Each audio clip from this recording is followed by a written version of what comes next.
Dan, welcome to SuperInvestor. Thank you so much for joining us. Thanks for having me. Now, in VC terms, what does this environment mean? How challenging is it? Because it's an economic picture that's volatile, the geopolitical outlook is volatile. How does that affect your sector specifically? Well, I think it's challenging for VC anyways. In the US, VC has underperformed investor expectations for about 15 years. So there's a lot of work to do for it to come back to generate the kinds of returns that investors are looking for from venture capital investing.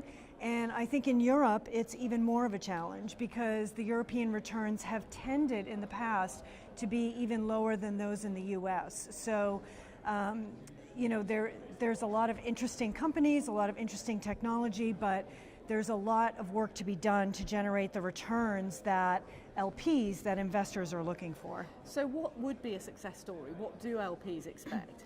Well, LPs expect venture capital to generate returns that significantly outperform the public markets. We're taking on additional risk, illiquidity, and fees when we invest in venture capital versus public equity, so we expect to be compensated for that. The fees in VC are quite high, illiquidity is quite long. The median VC fund is now 14 years long, and we need to be paid for that. So we're looking for significant outperformance above the public markets, usually in the range of 300 to 500 basis points annually. And what do you see as the real opportunities going forward? Because you said there it's failed sort of to perform in. Yep. So what can happen next, and where can it go right, if you like? Well, I mean, what we have seen, what the data shows, is that smaller-sized funds tend to do a better job at generating greater returns. So. There's more alignment between the VCs and the LPs, and frankly between VCs and the entrepreneurs. And so what we're seeing is an emergence of a lot of smaller sized VC funds. A lot of emerging managers are coming online, and a new crop of venture capital investors. There's no shortage of opportunities in terms of companies that are starting, but on the other hand, there's a lot more capital than there used to be.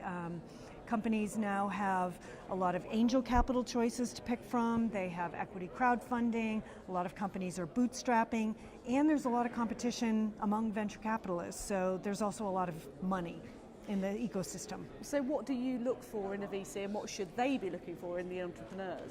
Yeah, what we look for is mainly three things: performance, alignment, and transparency. So we prefer, as I think most investors do, GPs that have a track record of successfully investing and generating outsized returns. If we're looking at emerging managers, we want to see members of the team that have that experience and that performance track record. We look for alignment between VCs and LPs. We want to see that our economics are aligned. So we look for smaller sized funds where the partners aren't getting wealthy from the fee stream. And we look for significant investments from the partners into their own funds. And finally, we look for transparency. I mean, just as a VC would when they invest in a company, we want to understand the economics of the fund. So how are people paid? How are people incented? And we want to get comfortable that everybody's aligned towards generating great performance. From what you said there, you do like to see skin in the game. We do like to see skin in the game, yes. And with all of that in mind, you talked earlier and you drew the analogy with a blockbuster movie. Yes. It is still so hard to predict. It's so hard to predict. I mean, so the analogy I drew was, in Hollywood, if nobody can predict which movies are going to be a blockbuster, and I think VC has that feel among investors. How do you pick the next great VC, right? If we knew that, well, we wouldn't invest in all the other ones. It's hard to know.